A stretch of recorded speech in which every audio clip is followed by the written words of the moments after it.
Hi everyone, I'm Dr. Loh Woei Shyang.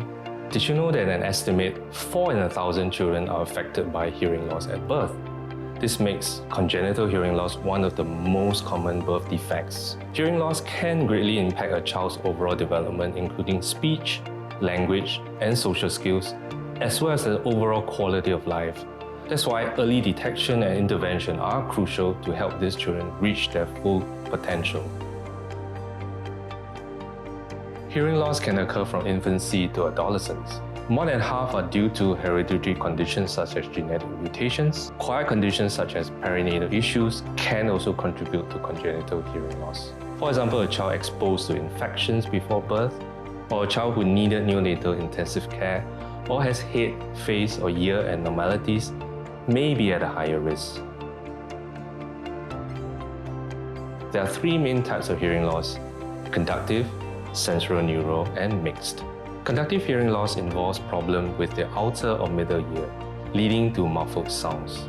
This can be a result of external or middle ear infections such as congenital malformation of these parts of the ear, while sensorineural hearing loss involves problems with the inner ear or the neural pathways from the inner ear to the brain. Mixed hearing loss involves features of both conductive and sensorineural hearing loss. The signs and symptoms of hearing loss vary by age and can be very subtle in children. As a result, some parents may not notice them at first. In newborns, signs include a baby not startled by loud noise or not cooing or babbling.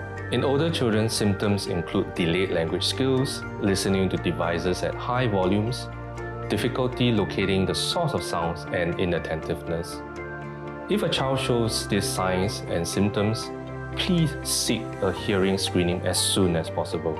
Due to the subtle nature of hearing loss, almost every child born in Singapore will go through hearing screening as part of the newborn hearing screening program. Any newborn with abnormal findings from these screening will be referred to pediatric ENT centers for further evaluation.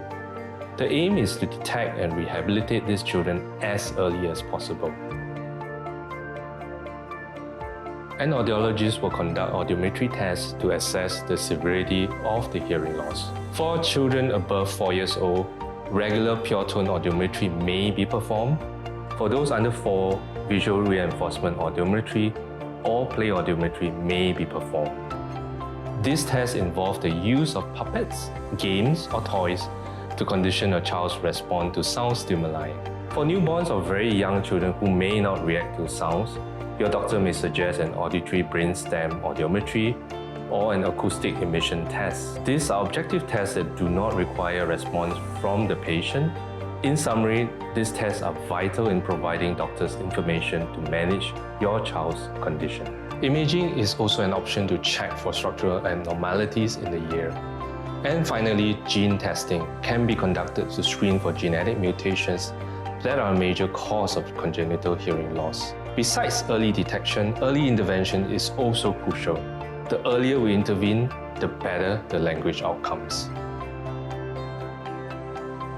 Hearing loss due to external or middle ear infections can usually be reversed with appropriate medical treatment. For children with sensorineural hearing loss, intervention usually starts with fitting an appropriate pair of hearing aids. Those with more severe hearing loss and do not benefit from hearing aids, cochlear implantation might be the next option to restore hearing. Rehabilitative treatments with audiologists and speech therapists help children recognize what they are hearing.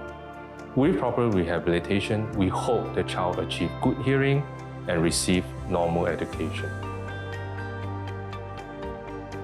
It may be possible if the hearing loss is caused by issues in the external and middle ear. However, congenital hearing loss usually stems from inner ear problem, which tends to be permanent or not easily reversible. Genetic abnormality is one of the major causes of congenital hearing loss. If a geneticist is able to identify the genetic mutation, they may be able to assess the likelihood of subsequent siblings having the same condition. It depends on the severity of hearing loss. For example, a child with mild to moderate hearing loss may hear an alarm but not normal conversation.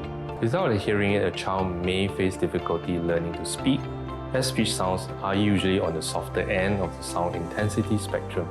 In conclusion, early detection and intervention are crucial in helping children with hearing loss reach their full potential. With early treatment, children with hearing loss can develop the skills they need to succeed in life. Thank you for watching.